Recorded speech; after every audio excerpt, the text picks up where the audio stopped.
Your daughter-in-law only authorized immediate family, the security guard said softly, like he was embarrassed to even repeat the words out loud. For a second, I thought I had heard him wrong. The maternity floor behind him glowed with warm yellow light, and somewhere down the hallway, a newborn baby started crying. My grandson. My very first grandson. I tightened my grip around the little blue blanket folded carefully in my arms. I had spent nearly 4 months knitting it by hand, one careful stitch at a time while sitting beside the living room window in my small Connecticut home. I'm his grandmother, I said quietly. The young guard glanced down at the clipboard again before looking back at me with the kind of uncomfortable pity that makes humiliation feel even worse. I'm sorry, Your daughter-in-law specifically listed approved visitors only. Approved visitors. The words landed harder than they should have. I stood there in silence while a young couple brushed past me carrying pink balloons and a stuffed teddy bear bigger than a suitcase. The woman laughed as her husband kissed her forehead, both of them glowing with the kind of happiness hospitals usually hold only for a moment before life becomes complicated again. I looked past the security desk toward the long corridor leading to the maternity rooms. Somewhere down there, my son was probably holding his newborn baby for the first time. Somewhere down there, Vanessa was smiling for photos, posting polished little updates online for friends and strangers. And somehow, despite carrying my son for 9 months and raising him mostly alone after my husband died, I was standing outside like a stranger asking permission to enter. Maybe there's been a mistake, I said, though even as I spoke, I already knew there hadn't been. Vanessa Whitmore didn't make mistakes when it came to appearances. She planned things carefully. Controlled things carefully. The guard shifted awkwardly. Would you like me to call your son? I almost said yes. I almost asked him to call Daniel and tell him his mother was waiting downstairs holding a handmade blanket while everyone else got to meet the baby. But something stopped me. Maybe it was pride. Maybe it was the sudden realization that if my own son didn't know I had been denied entry, then he hadn't asked about me at all. I smiled politely instead. No, that's all right. The guard nodded with visible relief. I stepped away from the desk slowly, careful not to let my face crack in front of strangers. The waiting room smelled like burnt coffee and antiseptic wipes. A television mounted in the corner played a daytime talk show nobody was watching. I lowered myself into one of the stiff blue chairs near the vending machines and placed the folded blanket gently on my lap. Across the room, an older man popped open a small bottle of champagne while 2 teenage girls squealed over baby pictures on a phone screen. Life kept moving around me as if nothing had happened. I stared down at the tiny blanket in my hands. Soft blue yarn. White little clouds stitched into the corners. I remembered Vanessa laughing lightly at dinner 3 months earlier when I mentioned making it. That's sweet, she had said without looking up from her phone. We mostly use designer baby products, though. Daniel had chuckled awkwardly beside her while changing the subject. At the time, I told myself not to overthink it. Vanessa was young. Social media obsessed. Sometimes careless with her words. But sitting there alone outside the maternity ward, I finally understood something I should have realized years ago. Vanessa hadn't been trying to include me in their family. She had been quietly erasing me from it. I stayed in that waiting room for nearly an hour before I finally stood up and walked toward the elevators. Nobody came looking for me. Nobody called my phone. Outside, the November air felt colder than it had that morning. A thin layer of grey clouds stretched across the Hartford sky, and the hospital parking garage smelled faintly like rain and exhaust fumes. I sat inside my Bic for a long time with the engine off, staring at the little blue blanket folded neatly on the passenger seat beside me. My fingers brushed against the soft yarn again and again, almost like I needed to remind myself that I had actually made it. That this morning had actually happened.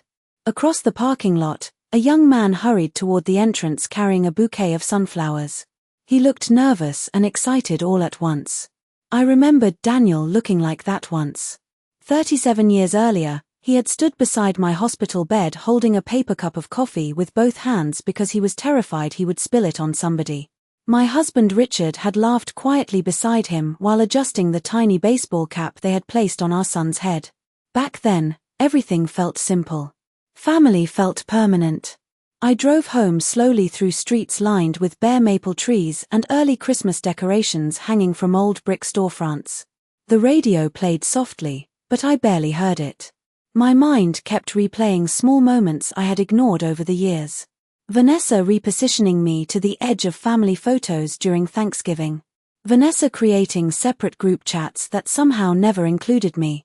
Vanessa laughing once and saying, "Older people do not really understand social media boundaries." At the time, Daniel had smiled tiredly and told me not to take things personally. So I stopped mentioning them. I told myself every generation was different. I told myself relationships changed after marriage. I told myself I was lucky my son was happy. But loneliness has a strange way of piling up quietly. One small humiliation at a time. By the time I pulled into my driveway, dusk had settled over the neighborhood. My little white colonial house looked exactly the same as always.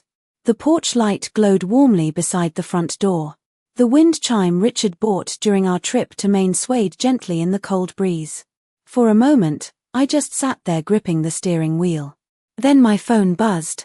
My heart lifted before I could stop it. Daniel. But when I opened the message, it was only a photo. Vanessa lying in the hospital bed smiling perfectly into the camera while Daniel cradled the baby beside her. Underneath the image, she had written, "Our little family is finally complete." I stared at that sentence for a long time. Our little family. Not one word about me visiting. Not one invitation. Not even acknowledgement that I had spent the entire day waiting to meet my grandson. Then another notification appeared. Vanessa had posted the same picture publicly online. Hundreds of comments filled the screen almost instantly. Beautiful family. Perfect parents. He looks just like his daddy. I noticed something else then. The family album she shared online no longer included any older photos with me in them. Pictures from holidays, birthdays, cookouts at our lake house. Gone. It was subtle enough that most people would never notice. But I did. Sitting alone in my dark kitchen later that night, I opened the refrigerator and placed the untouched casserole I had prepared for Daniel and Vanessa onto the middle shelf beside a pie I had baked that morning. I had cooked enough food to feed 6 people. The house was silent except for the hum of the refrigerator and the ticking clock above the stove. I looked around the kitchen. Richard and I had built our entire life inside. The oak cabinets. The faded recipe cards. The family photographs lining the walls. Then I realized something that settled deep into my chest like cold stone. Vanessa was not trying to push me away only from one moment. She was rewriting the family itself. And slowly, carefully, she was writing me out of it. 3 days passed before Daniel finally called me. By then, the blue casserole dish was still sitting untouched in my refrigerator, wrapped carefully in foil beside the apple pie I had baked the morning of the delivery. I had not thrown either one away yet. Something about doing that felt too final. "Hey, Mom," Daniel said brightly over the phone, like nothing unusual had happened at all. I stood at the kitchen sink staring out at the frozen birdbath in the backyard while snow flurries drifted lazily across the grass. "Sorry, things have been a little crazy here." I waited for him to mention the hospital. For him to ask why I had left so suddenly. For him to say Vanessa had overreacted or there had been some misunderstanding. But he never did. Instead, he started talking about the baby's sleeping schedule and how exhausted they both were. I listened quietly while drying a coffee mug that was already dry. "He has your eyes," Daniel said finally. And for one painful second, my heart softened. Then he laughed lightly. "Well, according to everybody online, anyway." Online. That was where Vanessa lived now. Not in conversations. Not in memories. In carefully filtered photographs and captions polished until they looked like advertisements for a perfect life. After we hung up, I opened my laptop and stared at Vanessa's social media page again. Another photo had been posted an hour earlier. Daniel sitting beside the hospital window holding the baby while Vanessa smiled into the camera wearing silk pajamas and full makeup. The caption read, "Feeling grateful for our support system during this beautiful chapter." Hundreds of comments poured underneath. Friends. Sponsors. strangers calling them inspirational. I studied the image closely. The blanket wrapped around my grandson was not the one I had made. Vanessa had chosen a cream-colored designer swaddle with tiny gold stars stitched across the fabric. Suddenly, I remembered the afternoon 6 months earlier when she had walked through my house during Sunday dinner carrying her phone like a magazine editor inspecting a photo shoot. "Your home has such a vintage feel," she had said while glancing around my living room. At the time, I thought she meant it kindly. Later that evening, I overheard her whispering to Daniel in the hallway. "Everything smells old here." Daniel had not defended me then either. He had simply sighed in that tired way he often did around conflict. I started noticing other things after that. Small things. Quiet things. Vanessa replacing framed family photos in their house with black and white portraits that somehow never included me. Vanessa insisting holidays rotate between families but somehow always spending Thanksgiving with her parents in Vermont. Vanessa joking during brunch once, "Margaret still uses printed recipes." It is honestly adorable. Everybody had laughed politely while I smiled into my coffee cup. At 70 years old, you learn that humiliation rarely arrives all at once. It collects slowly. Like dust settling into corners you stop checking. That evening, I carried a basket of folded laundry upstairs and paused outside the guest room Richard used as his study before he passed away.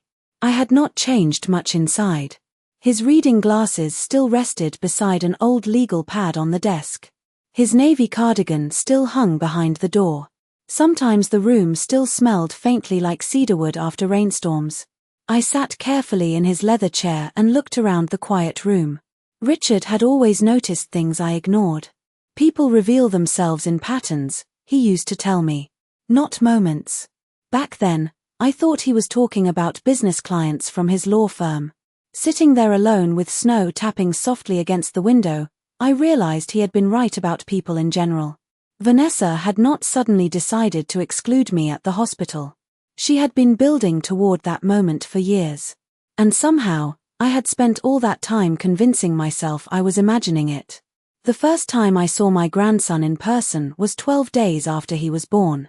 Not because I had been invited, but because a nurse took pity on me. I had gone back to St. Mary's Hospital that Thursday morning carrying a paper bag filled with homemade blueberry muffins and the blue blanket folded neatly beneath them. I told myself I was only dropping the food off for Daniel. That I did not expect anything. But deep down, some foolish part of me still believed motherhood earned you a place in your own family. The maternity floor was quieter than before. Christmas decorations hung near the reception desk now, silver garlands wrapped around fake pine trees that smelled faintly of dust and disinfectant. I had just handed the paper bag to the front desk volunteer when a familiar voice stopped me. "Mrs. Whitmore?" I turned and recognized the older nurse from the delivery floor. Her badge read Helen Carter. Soft grey curls framed her tired face, and her expression carried the kind of kindness that comes from witnessing too many private heartbreaks. "I remember you," she said gently. "You were here the other day." I smiled politely. Briefly. Something flickered across her face then. Not curiosity. Recognition. Like she understood far more than either of us planned to say aloud. "They are still upstairs for a pediatric checkup," she said quietly after glancing toward the hallway. "If you would like, the nursery viewing window is open right now." My chest tightened so suddenly I had to steady my purse against my hip. Helen led me down the long corridor lined with pale green walls and framed watercolor paintings of sailboats. Somewhere nearby, a machine beeped steadily while nurses moved softly between rooms in squeaking rubber shoes. Everything smelled clean and tired at the same time. When we reached the nursery window, Helen stepped aside without another word. I moved closer slowly. Inside, rows of bassinets sat beneath dim afternoon lighting while newborn babies slept wrapped tightly in soft blankets. Then I saw him. My grandson. Tiny. Red-cheeked. Sleeping with one little fist tucked beside his face. For a moment, the entire hallway disappeared. The fluorescent lights. The hospital smell. The ache that had been sitting inside my chest for days. All of it faded. He looked so much like Daniel had looked as a baby that my knees nearly gave out beneath me. He is beautiful, I whispered. Helen smiled softly. Yes, he is. Then I noticed something else. Draped carefully across the lower half of the bassinet was the blue knitted blanket I had made. The one I thought Vanessa had rejected. My fingers pressed lightly against the glass as tears blurred my vision. Somehow, despite everything, they had used it after all. I stood there silently memorizing every tiny detail. The shape of his nose. The little tuft of dark hair. The slow rise and fall of his chest. Then heels clicked sharply against the hallway floor behind me. I turned and saw Vanessa approaching with her phone already in her hand. Even exhausted, she looked polished. Cream-colored coat. Perfect makeup. Hair curled neatly at the ends. Her expression hardened the moment she saw me standing beside the nursery glass. "Margaret," she said carefully, not loudly enough to draw attention. "I did not realize you were here." I stepped back immediately. I was just leaving. Vanessa glanced briefly toward Helen before folding her arms lightly across her chest. "I think it is important we keep boundaries clear from the beginning," she said with a thin smile. "Too many grandmother figures can become confusing for children later on." The hallway fell silent. Helen looked down at her clipboard. I stared at Vanessa for a long moment, trying to understand how somebody could say something so cruel with such calm politeness. Then I nodded once. "Of course," I said softly. "You should raise your son however you think is best." Vanessa relaxed slightly after that, probably expecting tears or an argument she could later describe as dramatic behavior. But I simply adjusted my coat sleeve and stepped away from the nursery window. As I walked toward the elevators, I noticed Helen watching me with quiet sadness. And for the first time since the baby was born, I stopped feeling confused. What hurt most was not the rejection anymore. It was realizing Vanessa had already decided I did not belong long before I ever understood I was being pushed out. After that day at the hospital, something inside me became very quiet. Not broken. Just quiet. I stopped checking my phone every few minutes waiting for pictures or invitations that never came. I stopped making excuses for Vanessa in conversations with friends. Most importantly, I stopped rearranging my entire life around people who had clearly rearranged theirs without me in it. The following Sunday, I did not drive to Daniel's house with containers of homemade soup the way I usually did during busy weeks. I did not text asking if they needed groceries or diapers or help with laundry. Instead, I stayed home and cleaned out the hall closet while soft jazz played from the kitchen radio. Around noon, my phone buzzed. Vanessa. I stared at her name for a moment before answering. "Hi, Margaret," she said in that sweet, polished tone she used whenever she wanted something. "Daniel mentioned you did not stop by this weekend. We were worried." Worried. I almost smiled at the word. "That is thoughtful," I replied calmly while folding an old wool scarf. "I assumed you too wanted space." A brief silence followed. I could practically hear her adjusting her expression on the other end of the line. "Well, actually, we have been overwhelmed," she continued carefully. "The night nurse quit unexpectedly, and Daniel has surgery shifts all week." There it was. Not concern. Logistics. I sat down slowly on the edge of the staircase. "I am sorry to hear that." Another pause. "Longer this time. Would you maybe be able to come by tomorrow afternoon?" she finally asked. "Just for a few hours." I looked toward the dining room where 3 wrapped baby gifts still sat untouched beside the china cabinet. A battery-operated swing. Tiny winter clothes. A college savings bond Richard and I had purchased before he passed away. "I do not think that would be appropriate," I said softly. Vanessa laughed lightly, though it sounded strained. "Oh come on, Margaret. Let us not make things awkward." Awkward. Such a small word for something that had hollowed me out for weeks. "You made your boundaries very clear at the hospital," I replied. "I would never want to confuse the child with too many grandmother figures." Silence flooded the line instantly. Somewhere in the background, I heard a baby crying faintly. Then Vanessa exhaled sharply. "I think you are taking that comment out of context." "Perhaps," I said gently. But I heard it clearly. She did not know what to do with calmness. People like Vanessa prepared for tears. Defensiveness. Emotional scenes they could later retell in ways that favored them. Silence unsettled her because silence left room for memory. "Daniel misses you," she said eventually. I looked down at my wedding ring resting beside a framed photograph on the hallway table. I still wore it sometimes around the house even though Richard had been gone nearly 4 years. "Then Daniel can call me himself." I ended the conversation politely after that. No anger. No raised voices. Just a clean ending. That evening, snow began falling heavily across the neighborhood. I stood by the front window watching white flakes collect on the mailbox while the house hummed quietly around me. Then my phone buzzed again. This time it was Daniel. A picture message. My grandson asleep on Daniel's chest. No caption. No explanation. Just the image. I stared at it for a long time before setting the phone face down on the kitchen counter. Then I walked into Richard's old study and opened the bottom drawer of his desk where our financial documents were stored neatly in labeled folders. Trust accounts. Property deeds. Investment statements. Papers I had not looked through carefully since the funeral. Outside, the snow kept falling softly against the windows while the grandfather clock downstairs ticked steadily through the silence. For the first time in weeks, I no longer felt powerless. I felt awake.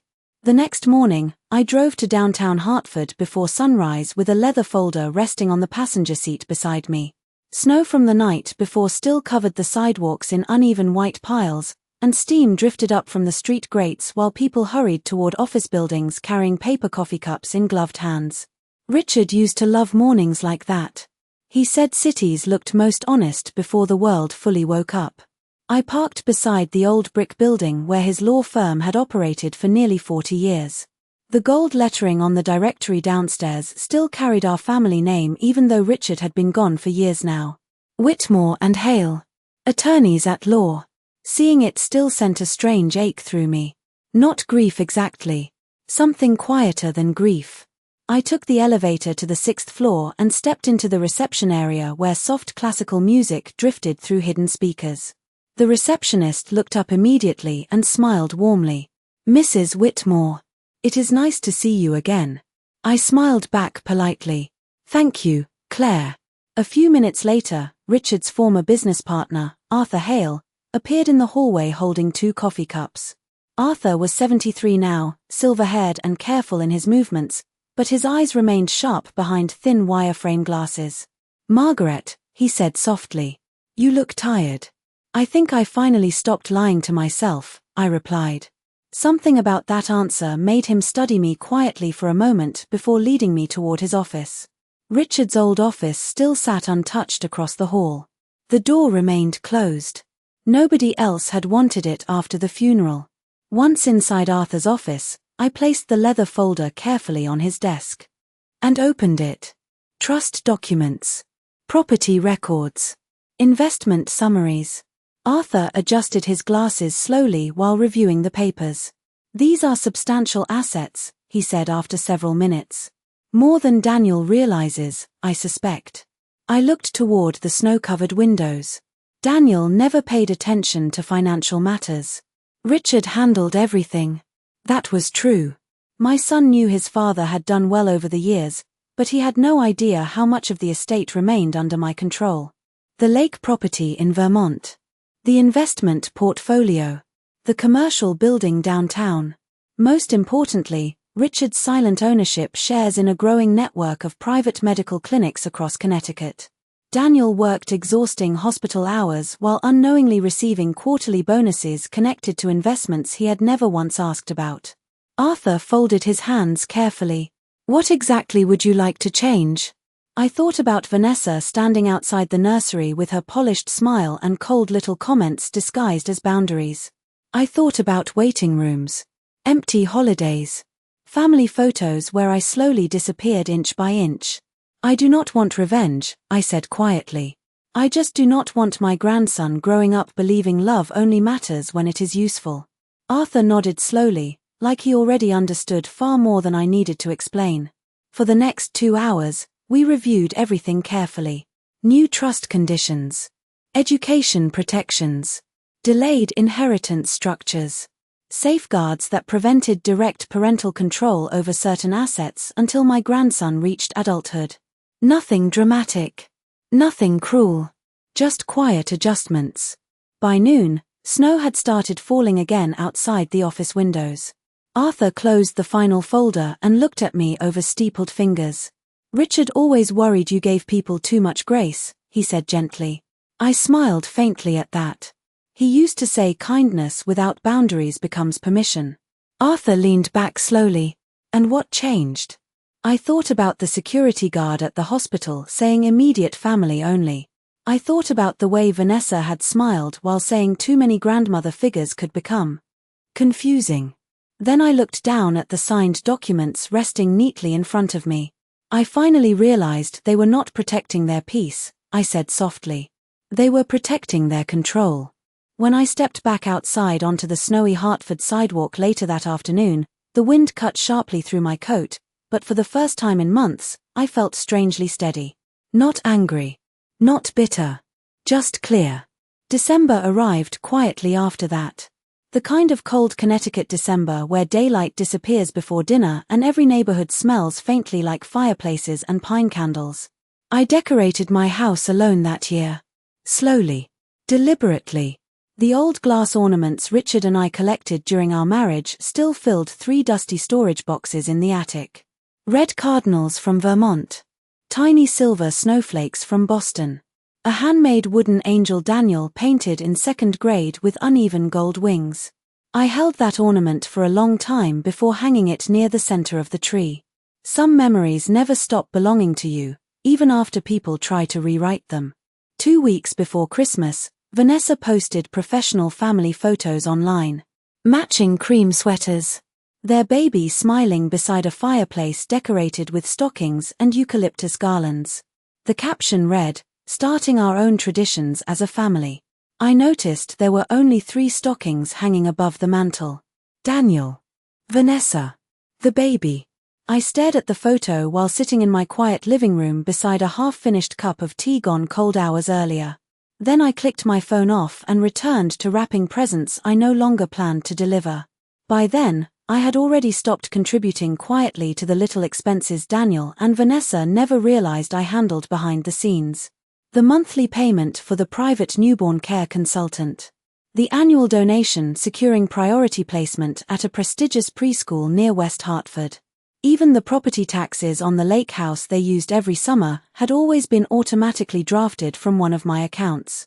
Richard set it up years ago because he liked making life easier for family. Neither Daniel nor Vanessa had ever asked questions about where certain comforts came from. They simply assumed stability would always exist beneath them like flooring in a house. Then one afternoon, Daniel showed up unexpectedly at my front door. Snow dusted the shoulders of his charcoal coat, and exhaustion sat heavily beneath his eyes. He looked older than 40. "Mom," he said quietly after stepping inside. "Can we talk?" I led him into the kitchen where cinnamon candles burned softly near the window. He stood awkwardly beside the table while removing his gloves. "Things have been stressful lately," he admitted. "The nanny situation fell through, daycare costs are insane, and Vanessa is overwhelmed." I poured coffee into 2 mugs without answering. Daniel watched me carefully. "Vanessa thinks you are upset with us." I slid his coffee across the table gently. "Is that surprising?" He rubbed the back of his neck the same way he used to as a teenager whenever he felt cornered. "She did not mean what she said at the hospital the way it sounded." "Then how did she mean it?" I asked softly. Daniel opened his mouth but nothing came out immediately. Outside, snowflakes drifted past the kitchen window beneath the porch light. "Finally," he sighed. "She just wants clear boundaries." I looked at my son for a long moment. The little boy who once cried when injured birds fell from nests in our backyard. The young man who used to call me every Sunday from college just to ask how my week had been. Somewhere along the years, conflict had worn him down into somebody who confused avoidance with kindness. "Boundaries are healthy," I said calmly. "But exclusion is something different." Daniel stared down into his coffee cup. "You know she feels judged sometimes." I almost laughed at that. Judged. by a 70-year-old retired schoolteacher who spent most evenings reading library books beside a fireplace. "Daniel," I said gently, "your wife spent years treating me like an inconvenience she had to manage politely." I simply stopped pretending not to notice. Silence settled heavily between us after that. Then his phone buzzed across the table. "Vanessa." He looked at the screen immediately before muting it face down beside his coffee. That tiny reflex told me more than anything he actually said. He was not there because he missed me. He was there because something in their carefully balanced life had started shifting now that I was no longer quietly carrying pieces of it behind the scenes. The invitation to the christening arrived 3 days before Christmas in a thick cream-colored envelope with gold lettering across the front. Vanessa always loved things that photographed well. Even the invitation looked expensive enough to belong at a country club wedding instead of a baby's church ceremony. I opened it slowly while standing beside the mailbox in the cold afternoon air. St. Andrew's Episcopal Church. Sunday service followed by brunch at the Hartford Regency Ballroom. Formal attire requested. At the bottom, Vanessa had handwritten a short note in perfect looping cursive. "Would love to have the whole family together for this special day." I stared at those words for a long moment before folding the card carefully back into its envelope. The whole family. Strange how easily people use phrases they no longer mean. Sunday morning arrived grey and icy. Thin frost covered the church steps while luxury SUVs lined the curb outside beneath bare winter trees wrapped in white lights. I parked quietly near the back and sat inside the car for an extra minute watching guests move toward the entrance carrying wrapped gifts and coffee cups. Then I adjusted the pearl earrings Richard gave me on our 25th anniversary and stepped out into the cold. The church smelled faintly like candle wax and evergreen garlands. Soft organ music drifted through the sanctuary while guests filled polished wooden pews speaking in hushed cheerful voices. Vanessa stood near the altar holding the baby in an ivory christening gown trimmed with lace. Her blonde hair fell in perfect curls over her cream wool coat, and Daniel stood beside her looking exhausted beneath his forced smile. The moment Vanessa spotted me, surprise flickered across her face before she quickly replaced it with practiced warmth. "Margaret," she said brightly as I approached. "You made it." "You invited me," I replied gently. For a split second. Something unreadable crossed her eyes. Then she leaned forward, air-kissing my cheek carefully enough not to smudge her makeup. "You look beautiful," she said loudly enough for nearby guests to hear. Everything with Vanessa had an audience built into it. Throughout the service, I remained quiet near the back pew while relatives snapped photos and whispered about how peaceful the baby looked sleeping in Daniel's arms. The priest spoke about family blessings and generational love while candlelight flickered softly against stained glass windows overhead. I wondered briefly whether Vanessa heard the irony in any of it. Afterward, guests gathered inside the ballroom beneath crystal chandeliers and towering floral centerpieces. Servers carried trays of champagne while photographers floated through the room capturing polished little moments for social media. Vanessa moved gracefully from table to table greeting people like a politician during campaign season. Perfect smile. Perfect posture. Perfect family. At one point, I overheard one of her friends say quietly, "She really has everything together." I almost admired the performance. Daniel finally approached me near the dessert table while loosening his tie slightly. "I am glad you came," he said softly. He looked genuinely relieved to see me there, which somehow made everything sadder. "I brought something for you," I replied. From my handbag, I removed a slim navy folder and handed it to him calmly. "What is this?" he asked. "Documents you should read carefully." Confusion crossed his face as he opened the folder. I watched his expression slowly change while his eyes moved across the pages. First curiosity, then surprise, then something much heavier. "Mom," he whispered. Inside were copies of the revised trust structures, property transfers, and investment protections Arthur and I finalized weeks earlier. Clear legal language. Irrevocable changes. My grandson's future secured independently from parental access. Daniel looked up at me pale and speechless beneath the ballroom lights while laughter and holiday music swirled around us. Across the room, Vanessa noticed his expression immediately and started walking toward us quickly, concern tightening behind her polished smile. I simply adjusted my gloves and took a slow sip of water before meeting her eyes calmly. For the first time since the hospital, I was no longer standing outside the door waiting to be acknowledged. I had finally stopped asking for permission to matter. 25 years later, my grandson stood alone inside the old Whitmore Lake house with one of my letters unfolded carefully in his hands. Rain tapped softly against the windows overlooking the frozen shoreline while late afternoon light stretched across the hardwood floors in pale silver bands. The house had changed over the years. Different furniture. Renovated kitchen. New paint colors Vanessa once insisted made everything look more modern. But some things still remained exactly where I left them. Richard's brass compass on the bookshelf.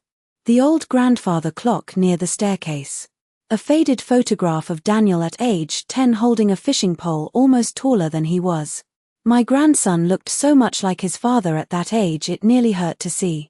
Except his eyes were steadier. Kinder somehow.